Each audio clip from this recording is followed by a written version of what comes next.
Please join us today on the roof of our school bus converted tiny home for what Bill McKibben calls a real cosmic adventure through space, time, and the human heart, as told to me, Cara Judea Alchadef, by my son Zazu, and illustrated by Micaela Amato, my extraordinary collaborator and mother. Let's jump in. Wonderful. The book itself is startling, unique, striking. I can say I've never seen something quite like it.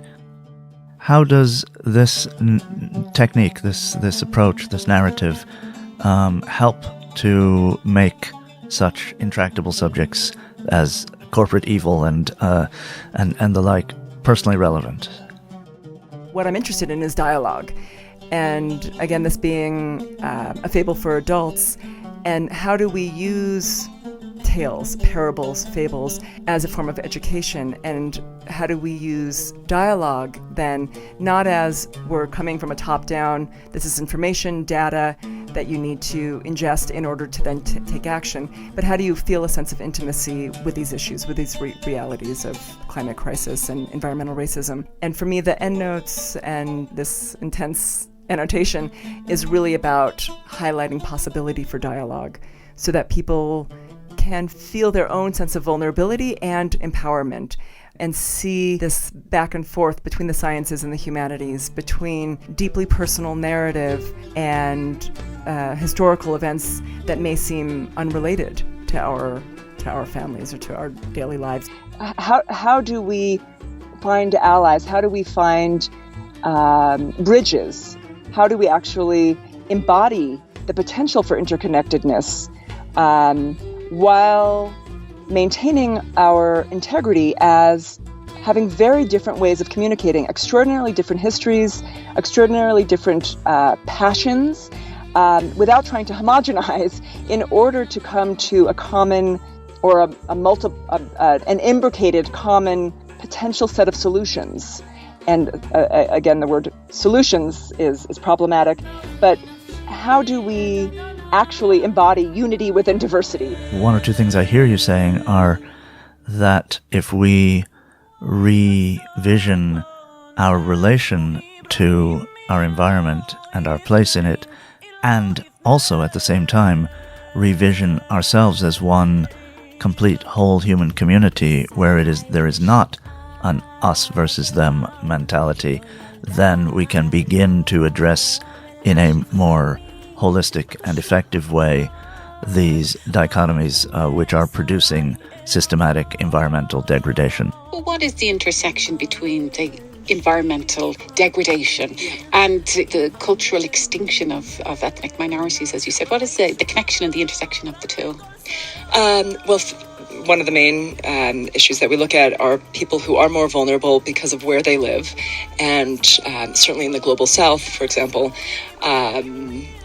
one of the issues among many others that the character encounters is environmental waste, is looking at the sacrifice zones, people who are seen as disposable, for example, and what does disposability mean?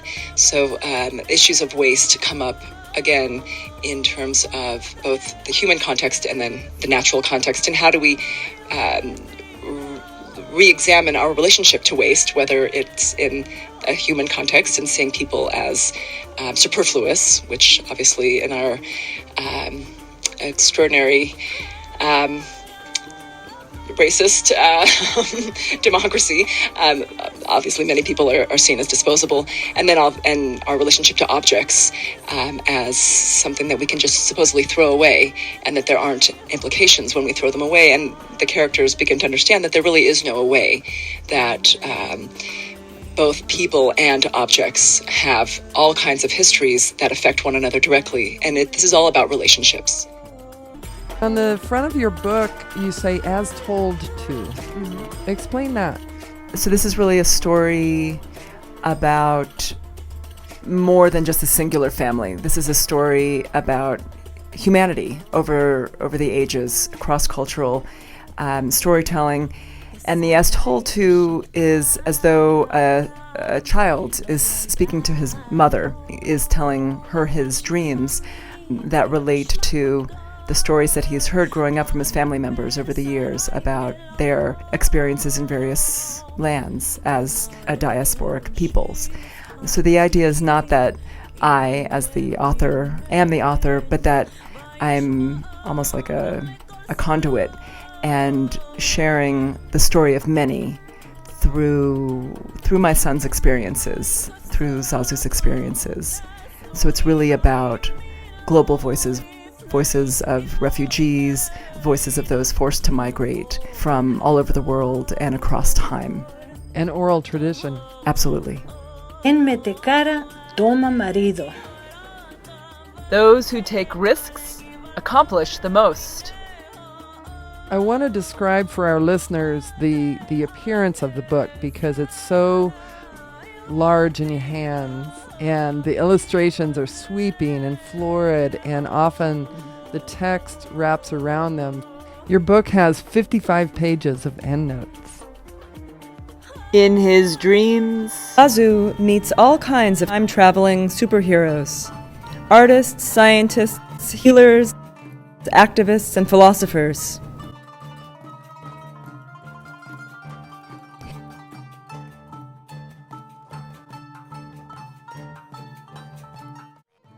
Every great dream begins with a dreamer. The impossible missions are the only ones that succeed. To sin by silence when they should protest makes cowards out of men.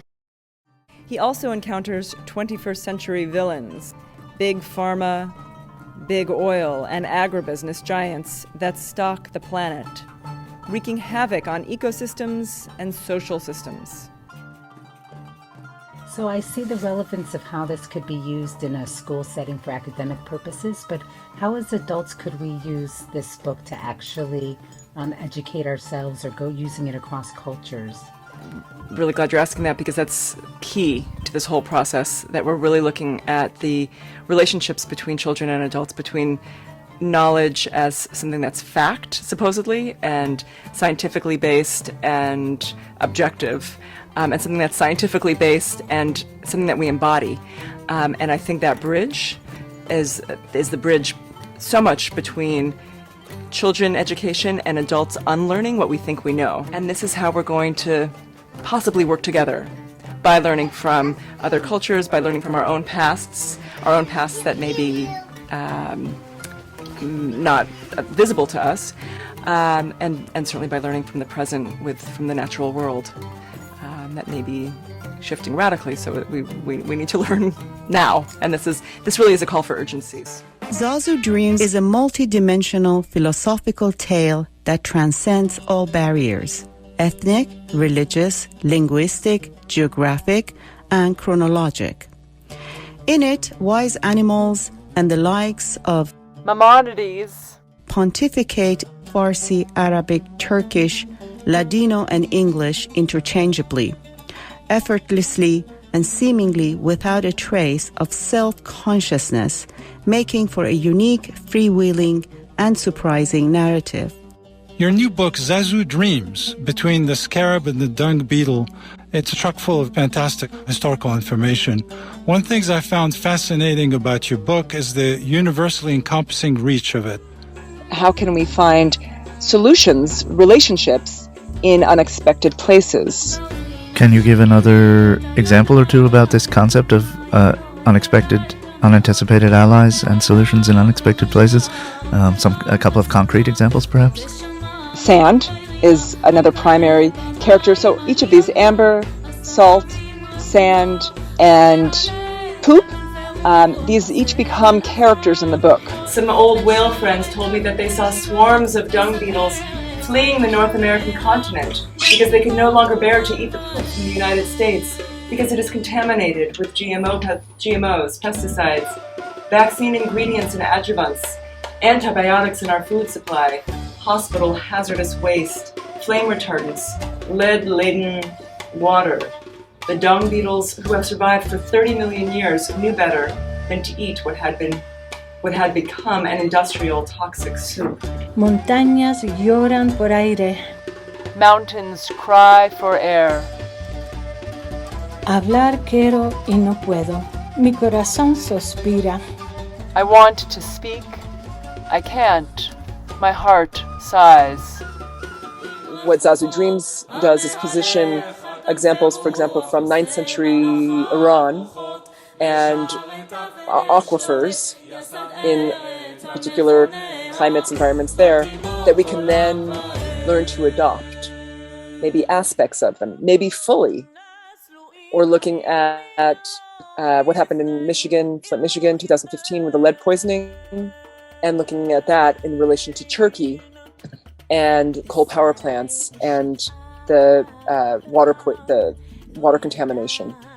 And so it's this constant back and forth reference across time and space. So I talk also about quantum wormholes and quantum entanglements. You haven't got to that chapter, okay. But again, the simultaneity, I really want to emphasize the simultaneity. When we're looking at different cultures, different geographies, different climates, different ways of having a sense of intimacy with nature, of our understanding our own electrical beings in relation to interspecies communication. All of that, it's fertile ground for us to learn and to take action and not just go with the familiar. That's what, this viscous expectations in so many ways is about the unfamiliar, our unknown, not someone else's unknown. We learn from others. And that, again, requires humility and vulnerability. I realized we have been traveling through a system of gnats. Footnote 150. Gnats were irrigation technologies used over 2,000 years ago. Today, Iran relies on 50,000 gnats. Unlike massive modern electrical power, water pumps, pipelines, and dams that deplete stores of underground water and dry out oases, the ingenious, practical, and sustainable gnat method of harnessing limited water supplies is perfectly adapted to its arid environment. Gnats have been dug into the earth to bring water from the mountains to the desert. Strange and bewitching patterns that remind me of constellations and mosaics. The ability to respond, response ability, our empathy, that must be developed in order for us to see how our lives and how our quote-unquote comfort, our comforts, are so reliant on other people's suffering and on the natural and on wildlife suffering at the roots of why the droughts and the floods were creating such phenomenal havoc in these people's lives. But the people I was there working for, the food aid people, it was all about Band-Aids. And those Band-Aids are killing us, and they will continue to kill us unless we begin to recognize that there are superficial ways of maintaining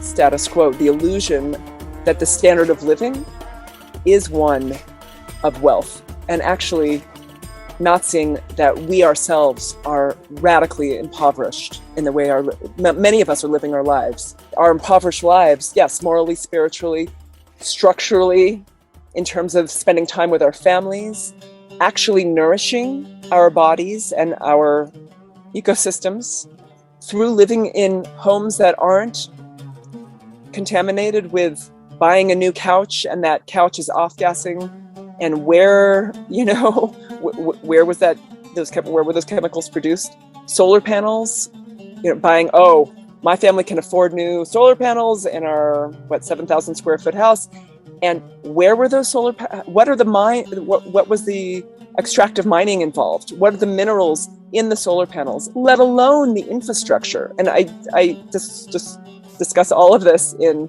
my book Zazu Dreams. In terms of its reception, again, the lavishness may, in a U.S. context, may be overridden by people thinking that it is a children's book. So that's the discomfort I have in terms of the joys. It has been endorsed by extraordinary thinkers, Noam Chomsky, Eve Ensler, Paul Hawken, Bill McKibben, Henry Giroux, Antonia Juhas, James E. Hansen in terms of climate scientists, Karen Barad, a number of philosophers and climate activists, the architect James Wines. So a number of public intellectuals and people on the front lines, Shakji Humpty Hump, the artist, the hip-hop artist, Rabbi Michael Lerner, people who are fighting against corporations like Dr. Stephanie Seneff, fighting against Monsanto, David Orr. They've all endorsed Zazu Dreams, and Arun Gandhi, Mahatma Gandhi's grandson, with whom I collaborated several years ago. El mundo se manea, ma no cae. The world shakes, but does not crumble.